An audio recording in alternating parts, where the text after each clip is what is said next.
Imagine, just for a moment, that you are holding the crown. It's much heavier than it looks in pictures.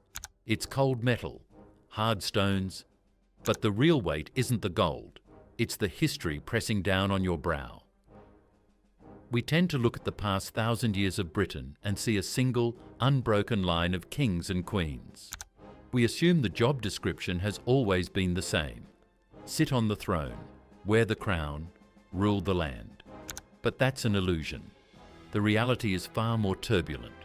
The role of the British monarch has changed so radically over the centuries that a king from the 11th century wouldn't even recognise the job being done today.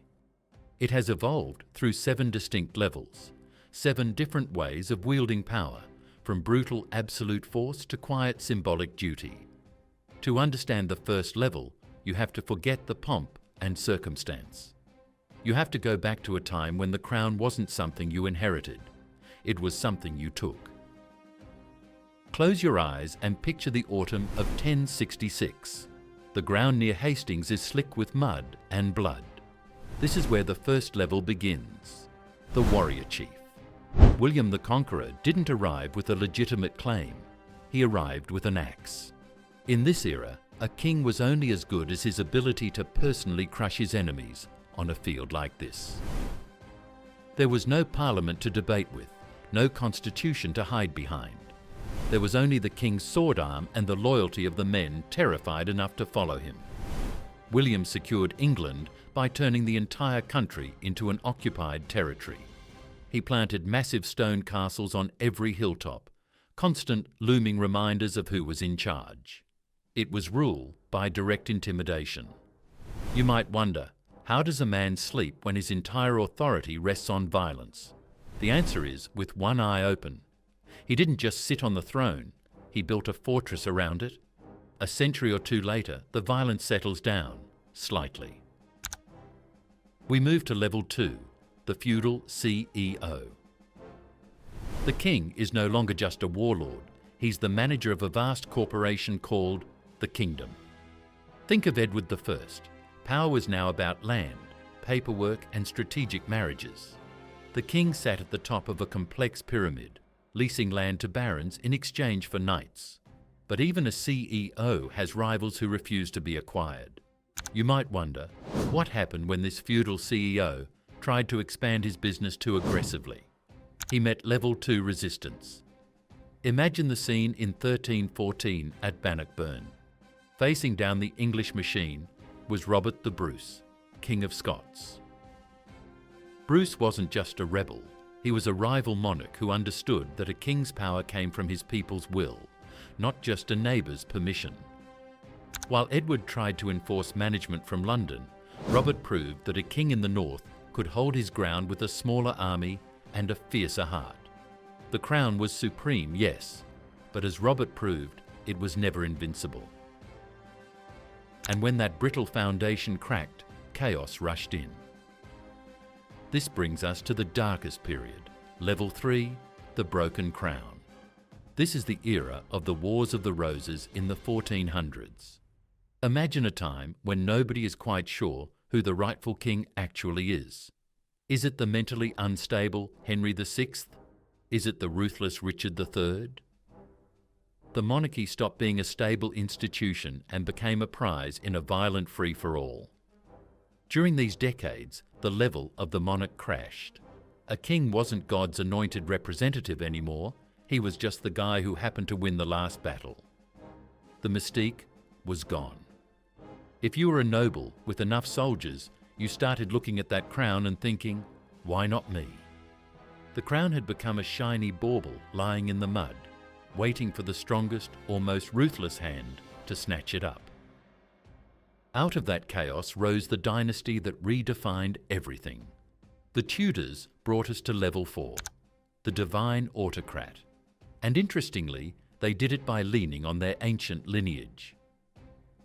Henry VII, a Welshman by birth, marched into London under the Red Dragon standard of Cadwallader. But once on the throne, his son Henry VIII took power to a terrifying new height. Imagine walking into Henry VIII's court.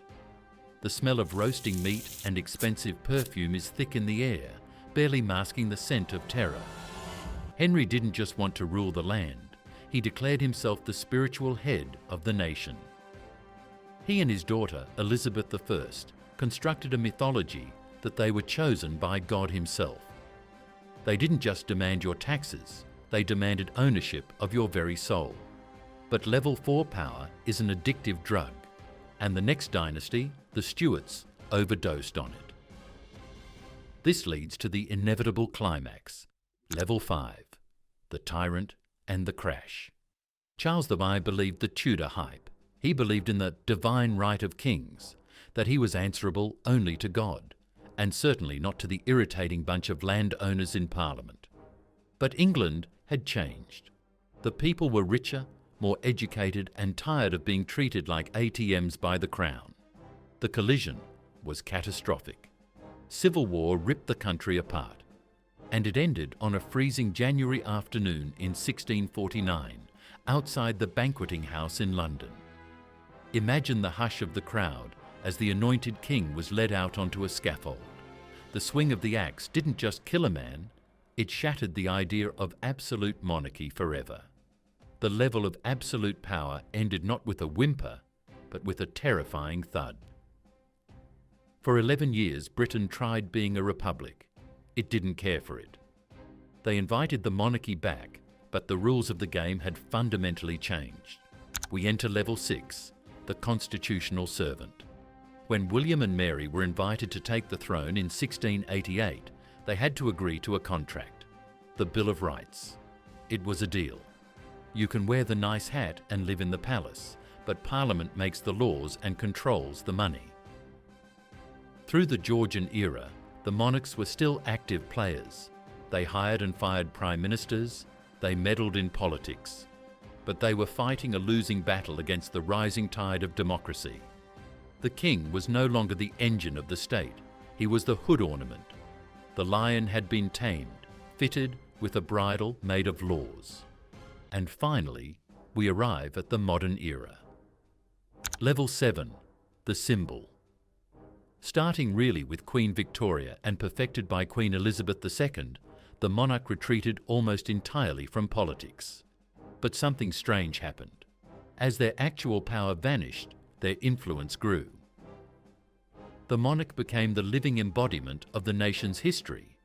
They are the break glass in case of emergency, unifying figure during wars or crises. They possess what's called soft power, the ability to persuade, to encourage, and to warn, without ever giving an order. You have to wonder, in a modern democracy, why do we keep this ancient system? Perhaps because in a world of constant dizzying change, people crave one thing that remains exactly the same. Stripped of the sword, the crown became something else entirely, a mirror reflecting the nation back to itself. 7 levels, from the blood-soaked fields of Hastings to the balcony of Buckingham Palace. When you look at the crown today, remember that it isn't just a piece of jewelry, it's a survivor. It has survived wars, revolutions, and executions by constantly reinventing itself. The king or queen today holds a position that is practically powerless, yet immensely significant. It is a glorious, impossible paradox.